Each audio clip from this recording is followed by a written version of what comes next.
नमस्कार, आप देख रहे हैं विपक्ष ऑलवेज वेदम। मैं हूं परवीन शेख। लेह में भड़की हिंसा पर अमित शाह एक्शन में है। चप्पे चप्पे पर फोर्स तैनात है और सैकड़ों जेल के अंदर है। जांच में साफ है कि हिंसा पूरे प्लानिंग के साथ की गई, जिसमें कांग्रेस कनेक्शन भी सामने आ गया है। कांग्रेस पार्षद फुटसुंग को शामिल होने के सबूत मिले, जिसके बाद उन पर केस दर्ज हो गया और इधर कांग्रेस अपने बचाव में है। कांग्रेस का बचाव तो सीएम उमर अब्दुल्ला ने भी किया है। उन्होंने कहा कि बीजेपी की हुकूमत है, वो कुछ भी कह सकती है। वहीं फारूक अब्दुल्ला तो एक कदम आगे बढ़ गए और लेह हिंसा का समर्थन कर डाला। उन्होंने कहा कि लद्दाख के लोग स्टेटहुड के लिए लड़ रहे हैं क्योंकि सरकार ने वादे पूरे नहीं किए। इधर केजरीवाल भी इस आग में हाथ सेक रहे हैं। उन्होंने बीजेपी पर सत्ता के गलत इस्तेमाल का आरोप लगाया और इस पर चर्चा के लिए स्टूडियो मौजूद हैं कैपिटल टीवी के editor in chief doctor Manish Kumar और एग्जीक्यूटिव एडिटर राजीव कुमार। आप दोनों का बहुत बहुत स्वागत है। धन्यवाद। डॉक्टर साहब, लेह हिंसा में जिस तरह से कांग्रेस पार्षद का नाम सामने आ रहा है, तो क्या सीधे तार यहां पर कांग्रेस से जुड़ रहे हैं इस हिंसा के लिए? तार क्या होता है? ये कांग्रेस की करतूत है भाई। 4 दिन 5 दिन पहले इस तरह का वायलेंस करना है, ये इशारा तो राहुल गांधी ने ही दे दिया था ट्वीट करके जी। तो ये तो प्रायोजित, ये मत कि ये तार जुट रहा है, ये तो खुल्लम खुल्ला ही तो कांग्रेस की पॉलिसी है। मुझे आश्चर्य हो रहा है इस कायरता के ऊपर कि आपने ट्वीट कर दिया, आपने ऐलान कर दिया और वहां कुछ लोग ने आग जनी कर भी दी। राहुल गांधी चुपचाप बैठे रह गए। राहुल गांधी को जाना चाहिए था वहां पे। क्यों? सारी हेकड़ी निकल गई। अभी हाथ जोड़ के माफी मांगता घूम रहा है ये फुनसुक बांगड़ू कि अब छोड़ दो, सीबीआई को वापस बुला लो, हमारे काले धन के ऊपर से जो है अब चलने दो। मैं शुरू से कह रहा हूं, जब श्रीलंका हुआ तब, पाकिस्तान में आर्मी क्वार्टर्स के अंदर घुस गए तब, बांग्लादेश में हुआ तब और नेपाल में हुआ तब। जिन लोगों के दिमाग में बीमारी है, ये विपक्ष के लोग, वो कीड़ा जो घुसा हुआ है कि वो हिंदुस्तान में इस तरह का जो है बवाल कर देंगे और बच जाएंगे। कल दिन भर सन्नाटा रहा, सारी हेकड़ी निकल गई। 50 को बंद किया गया और 8-10 बड़े बड़े नेताओं को उठा लिया गया। अब उसके घर वाले भी घूम रहे हैं कि छोड़ दो मेरे बच्चे, गलती चला गया, गलती चला गया। पैसे पे काम हुआ है, फॉरेन फंडिंग है। ये इन्वेस्टिगेशन वो बहुत सारी चीजों का खुलासा करेगा कि किस तरीके से कांग्रेस पार्टी और उसके लोग फॉरेन फंडिंग और अपने साथ के जो चट्टे बट्टे जो है कि ये जो फुनसुक वांगड़ू जैसे लोग हैं, सोनम वांगचुक, तो ये सब जॉर्ज सोरोस फोर्ड फाउंडेशन की पैदाइश है। तो इन सब का इलाज, वैसे बधाई देनी चाहिए गृह मंत्री जी को, 20 मिनट में सब बराबर कर दिया, सब शांति वहां पे स्थापित हो गई। बिल्कुल, जिस तरह से ये पूरा मामला एक्सपोज हुआ है राजीव सर, तो क्या लगता है कि इसकी बड़ी कीमत राहुल गांधी को चुकानी पड़ेगी? देखिए, राहुल गांधी कीमत चुकाने के लिए तैयार हैं, क्योंकि उन्हें पता है कि अब आगे राजनीतिक कैरियर उनका दैंड हो चुका है।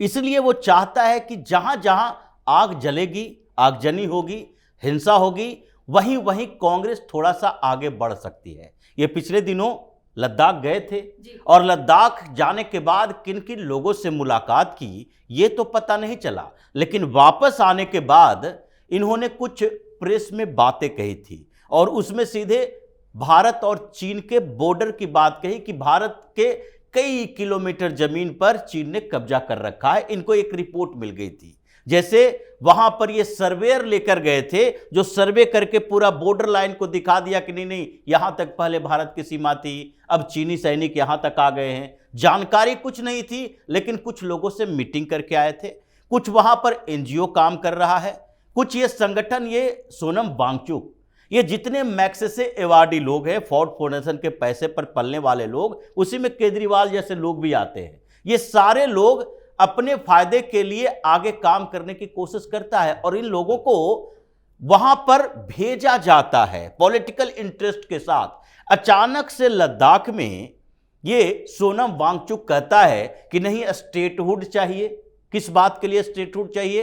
पहले ये जितने आंदोलन 1950 से चल रहा है आंदोलन वहां पर, और सारे आंदोलन हुए थे कि यूनियन टेरिटरी बना दो, हम मुस्लिम डोमिनेटेड जम्मू कश्मीर का हिस्सा नहीं रहना चाहते, क्योंकि वहां से हमारे लिए न बजट आता है न डेवलपमेंट का काम होता है, और जो केंद्र से पैसा आता है वो तो पूरी तरह से जम्मू कश्मीर गवर्नमेंट को आएगा, स्पेशल पैकेज, वो पैकेज हमारे तक पहुंचता ही नहीं है, इसलिए हमें यूनियन टेरिटरी चाहिए। ये लंबे संघर्ष तक 80 के दशक में आंदोलन चला, 90 के दशक में आंदोलन चला, लेकिन उसको यूनियन टेरिटरी बनाया किसने? प्रधानमंत्री मोदी ने। अब यूनियन टेरिटरी बन गया, बजट आपके बढ़ गए, स्पेशल पैकेज बढ़ गए, हिल ऑटोनोमस बॉडी बन गया, चुनाव हो रहा है, लेकिन उसके बाद चाहिए क्या? मुख्यमंत्री बनना है। और मुख्यमंत्री किसे बनना है? इस बॉर्डर स्टेट में ये सोनम वांगचुक को बनना है, जो कि विदेशी एजेंट है। जैसे अरविंद केजरीवाल ये फोर्ड फाउंडेशन के पैसे से इतना बड़ा राजनीतिक आंदोलन किया, और उसके बाद हर समय जब भी कठिन परिस्थितियां आई है, इसके सारे वर्जन वही होते हैं जो विदेशी एजेंट का होता है। उसी तरह से ये सोनम वांगचुक किया, और उसके साथ साठगांठ किसकी? राहुल गांधी की।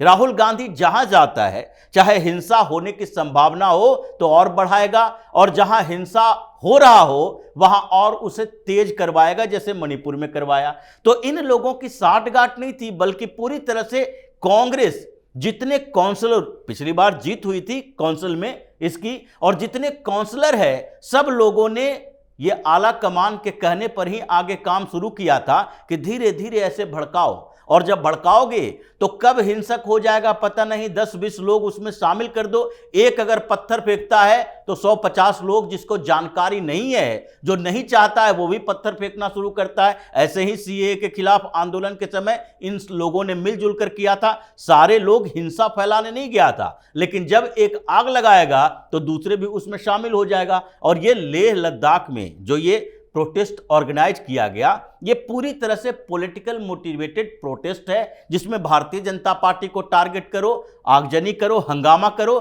चीन को भी फायदा हो, और इधर कांग्रेस को भी फायदा हो, और इधर तीसरे तरफ जम्मू कश्मीर को भी फायदा हो, जहां पर बैठे हुए लोग ये बार बार सोच रहे थे हमें पूर्ण राज्य नहीं दे रहे हो, तो फिर लो एक जगह पर राज्य की मांग चलेगी, और फिर हम दबाव बनाएंगे कि हमारे यहां नहीं करोगे तो हम भी ऐसा ही करेंगे। इस पूरे मामले पर विपक्ष जिस तरह से एक्सपोज हुआ है, और जिस तरह से विपक्षी नेताओं के ले को लेकर जो बयान आया है, खासतौर से केजरीवाल का जिक्र करेंगे, वो यहाँ पर क्यों अपनी राजनीतिक रोटियां सेक रहे हैं? क्योंकि बाकी सब कुछ तो खत्म हो गया, यही बवाल कर करके तो राजनीति शुरू की, वही फोर्ड फाउंडेशन, वही विदेशी फंडिंग, वही सब कुछ। ये तो चोर चोर मोसेरे भाई है ना सब लोग जी। तो वो कूद पड़े कि अब तो वापस उसी धंधे पे जाना होगा। अब देखिए कितना बड़े क्लासिकल आदमी है भाई ये, जनता के अधिकार के लिए लड़ाई के लिए स्टेटहुड। भाई स्टेटहुड किस लिए चाहिए तुमको? तुम्हारा क्या लेना देना ले से? और एक बात बहुत ही क्लियर है, जरा सा भी कोई भी नेता इस मसले पे बोल रहा है वो इर्रिस्पॉन्सिबल तरीके से बातचीत कर रहा है। बॉर्डर स्टेट है वो, और एक साथ दोनों को अलग किया गया, आर्टिकल 370 हटाया गया, दो भाग में बांटा गया। देखिए क्यों फारूक अब्दुल्ला चिल्ला रहे हैं, करो करो करो, तुम करो ना, तुमको भी करना चाहिए, क्योंकि उसको मालूम है मिलेगा तो दोनों को एक साथ मिलेगा, अन्यथा किसी को नहीं मिलेगा जी। आप यहां स्टेटहुड का बवाल काटोगे तो उधर तो लोग बोलेंगे, और वो कश्मीर वाले अब सचेत हो गए हैं, इनको जरा भी वोल्टेज नहीं मिला है ना, कुछ शरीर का तापमान बढ़ाया जाएगा तो फिर ठीक हो जाएगा। तो वो कह रहे हैं कि तुम हल्ला करो, तुम्हारे हल्ला से जो है फिर हम लोग को भी फायदा हो जाएगा, स्टेटहुड मिलेगा। डिमांड जेन्युइन है, चाहे जम्मू कश्मीर हो चाहे लेह हो। सुप्रीम कोर्ट में सरकार ने भी कह दिया कि हम स्टेटहुड देंगे, लेकिन सिचुएशन वैसा क्रिएट होने दीजिए। ऐसा नहीं कि अभी आपको स्टेटहुड दे दें और ये सब पागल लोग जो अभी आगजनी कर रहे हैं कल चाइना के गोद में बढ़ जाएंगे। जो फोर्ड फाउंडेशन के पैसे से देश के खिलाफ आगजनी कर सकते हैं, चाइना के पैसे से ये देश को तोड़ भी सकते हैं, क्योंकि ये सब तो पैसे पे नाचने वाले कठपुतली है ना। भाई कश्मीर में ये पाकिस्तान के पैसे में पलने वाले तमाम सांप को साफ किया जा रहा है ना। तो वो बहती गंगा में हाथ धोने वाला काम है इन लोगों का। सरकार ने सुप्रीम कोर्ट में बकायदा हलफनामा दिया है कि हम जितना जल्दी होगा, भाई सरकार ने कहा हम इलेक्शन करवाएंगे, वहां इलेक्शन हो गया। अब अभी केंद्र शासित राज्य हो, कल वहां पे सिचुएशन ठीक हो जाएगा, मिलेगा तो दोनों को एक साथ मिलेगा, अन्यथा आप आगजनी वागजनी करोगे तो केस वेस होता रहेगा। जेल के अंदर सब तिहाड़ में व्यवस्था भी की जा रही है ये फुनसुक बांगड़ू के लिए। लेकिन आप अगर इस तरह के उपद्रवी तत्वों के साथ इस तरह का लड़ाई आप लड़ोगे तो ये, फिर मैं कह रहा हूँ, ये पाकिस्तान, नेपाल, बांग्लादेश, श्रीलंका नहीं है हिंदुस्तान। यहाँ ऐसा इलाज किया जाएगा कि 7 पुश्तें याद करेगी। बिल्कुल, इलाज तो अभी भी जारी है। लेह हिंसा को लेकर उमर अब्दुल्ला और फारूक अब्दुल्ला के जो बयान आए हैं वो क्या दर्शाते हैं? देखिए, उमर अब्दुल्ला, फारूक अब्दुल्ला की जो तमन्ना है कि पूर्ण राज मिल जाए और फिर हम उस पावर का इस्तेमाल करते रहें, और पावर का इस्तेमाल किस आधार पर करेगा? इन लोगों को डेवलपमेंट से मतलब नहीं है। कश्मीर जितना लंबे समय से जलता रहेगा और जलता रहा, उतना ही इस पूरे परिवार को फायदा मिलता रहा। जैसे ही वहां शांति व्यवस्था स्थापित हुई, धीरे धीरे पार्टियों की संख्या बढ़ी और आज मेजॉरिटी नहीं है।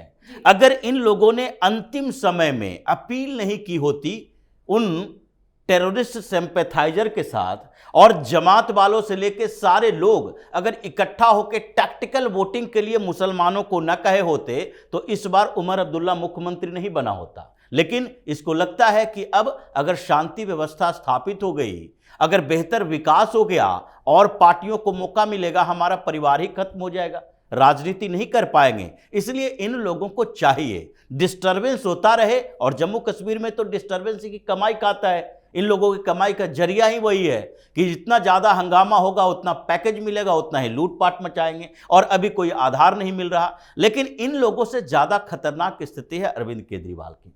अरविंद केजरीवाल जो अभी कह रहा है कि ऐसा हो सकता है, पूरे देश में हो सकता है, तो अभी पंजाब में इससे भी खराब स्थिति हो सकती है। अगर सेंट्रल फोर्स और अमित शाह अगर एक्टिव नहीं होते तो ये 1.5 साल पहले ही अरविंद केजरीवाल की पंजाब की सरकार खत्म हो गई होती और वहां पर राष्ट्रपति शासन लगाना ही पड़ता। जिस समय अमृतपाल सिंह उभार पे था और थाने पे कब्जा कर लिया बेशर्मों की तरह भगवंत मान और अरविंद केजरीवाल, उस समय उसका समर्थन नहीं कर रहा था। जनता आ गई है सड़कों पर, जनता जो हजारों की संख्या में जाके थाने का घेराव कर लिया, और इन लोगों को छोड़ना पड़ा जिन लोगों को गिरफ्तार करके लाया था, और वो अमृतपाल सिंह आज सांसद बन चुका है। ऐसे लोग अभी पंजाब में हैं, और अभी पंजाब में और ज्यादा हंगामा होने वाला है। सड़क पर तो लोग आएंगे, चाहे पीसफुल प्रोटेस्ट के लिए ही आए, क्योंकि जिस तरीके से ये घोटाले पर घोटाले किए जा रहा है, अभी फिर से एक आरोप लगा है, ये रंगला पंजाब का जो फंड था वो किसका फंड था, भगवंत मान का या अरविंद केजरीवाल का? क्योंकि पंजाब का कोई भी मिनिस्टर, चीफ मिनिस्टर, सेक्रेटरी उस फंड में न ट्रस्टी है और न ही उसके विड्रॉवल का अधिकार है। और अभी ये जो बाढ़ का फंड बनाया, तो उस समय पता चल रहा है कि भगवंत मान रिक्वेस्ट कर रहा है उससे भी कुछ पैसे दे दो। ये परेशानियां अभी बढ़ने वाली है। वहां भी बाढ़ की समस्या है, और बाढ़ से निपटते निपटते भगवंत मान निपटेगा कि अरविंद केजरीवाल निपटेगा, अभी प्रोटेस्ट वहां भी शुरू होने वाला है। तो अरविंद केजरीवाल ये समझ नहीं पा रहा कि एक बॉर्डर स्टेट पर उसकी पार्टी की सरकार है। अगर केंद्र ने हाथ खड़ा कर दिया थोड़े समय के लिए, तो इसके मंत्रियों और विधायकों को पीट पीट कर भगा देगा, और ये यहां पर हिंसा का समर्थन कर रहा है। तो खैर, केजरीवाल का भी समय आ चुका है, जल्द ही फिर से तिहाड़ जाने की तैयारी है। राजीव सर, इस तमाम जानकारी के लिए और सटीक विश्लेषण के लिए आप दोनों का बहुत बहुत धन्यवाद। लेह हिंसा ने एक बार फिर कांग्रेस और विपक्ष को एक्सपोज किया है। राहुल गांधी ने जेन जी के नाम पर युवाओं को भड़काने का काम किया, जिसको लेकर अब कांग्रेस नेता निशाने पर हैं। जिस तरह से हिंसा की साजिश के तार कांग्रेस से जुड़ रहे हैं, उससे साफ है कि आने वाले दिनों में राहुल गांधी के साथ साथ विपक्ष के दूसरे दलों की मुश्किलें भी और बढ़ने वाली हैं। इस खास शो में इतना ही। वीडियो कैसा लगा कमेंट करके अपनी राय जरूर दें। वीडियो को लाइक करें, शेयर करें और कैपिटल टीवी को सब्सक्राइब जरूर करें। धन्यवाद।